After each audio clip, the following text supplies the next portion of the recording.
నన్ను కనపడేది మరే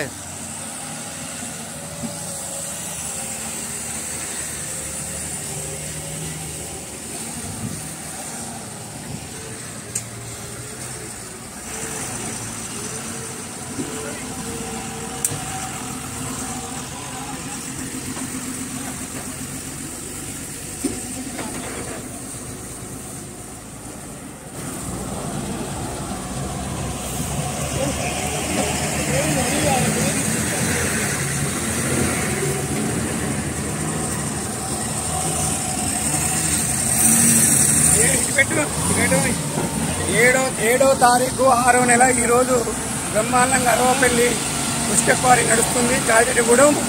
మరి ఎమ్మెల్యే గారు ఉసుక పోని అన్నారు. లారీలు పోతున్నాయి. మరి ఈ లారీలను ఆపేది ఈ ప్రాంతంలో ఉసుక నడవద్దని ప్రతి మీటింగ్లో చెప్పినావు, గెలిచినాక చెప్పినావు, గెలవ ముందుకు చెప్పినావు కాబట్టి ఎమ్మెల్యే గారు మరి మేము కూడా కాంగ్రెస్లోనే ఉన్నాం.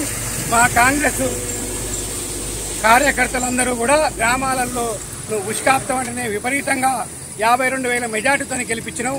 మరి ఆడబడినవయ్యా ఇది చూసుకోవాలని మా ప్రాంత ప్రజల విజ్ఞప్తి. ఏటంబడి గ్రామాలు ఈ ప్రాంతంలో ఉసుక నడవనియాలో 7వ తారీఖు నడుస్తుంది. వాడికి నడవబట్టి 3 రోజులంట. మేము ఉసుక క్వారీలోనే ఉన్నాం. ఖచ్చితంగా దీని మీద ఎమ్మెల్యే గారు చర్య తీసుకోవాలి. దీని మీద పిలుపునిస్తే మేమందరం కూడా మేము గుర్తుంటామని కోరుకుంటున్నాం.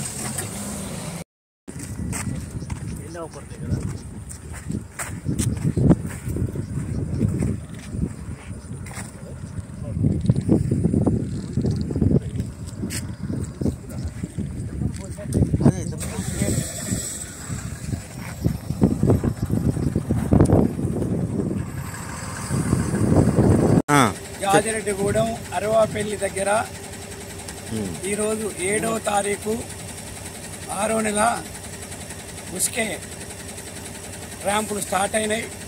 వందలాది లారీలు వచ్చినాయి. ఏట్లో ఇవాళ పొద్దు నుంచి నడుస్తున్నాయి. ఈ ప్రాంతం ఎమ్మెల్యే గారు ఎలక్షన్ హామీలో దోసెడు ఉసుక పోతే దోసెడు నీళ్లు పోతాయని చెప్పారు వారు. మందుల సామేల్ గారు మరి పొద్దు నుంచి నడుస్తుంటే నేను తిరుమగిరి నుంచి వచ్చా, మీరు సొంత ఇంట్లో తిరుమగిరిలోనే ఇంట్లో ఉన్నారు. మరి ఇది కనపడతలేదా? తిరుమగిరి నుంచి లారీలు పోతున్నారు.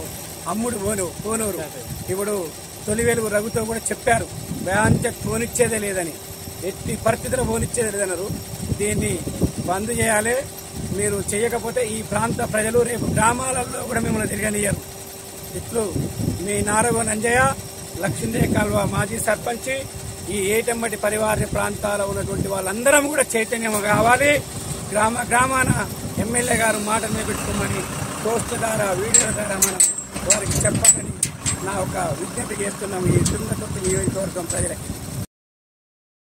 MFSN ఛానల్కు లైక్ చేయండి, షేర్ చేయండి, సబ్స్క్రైబ్ చేయండి.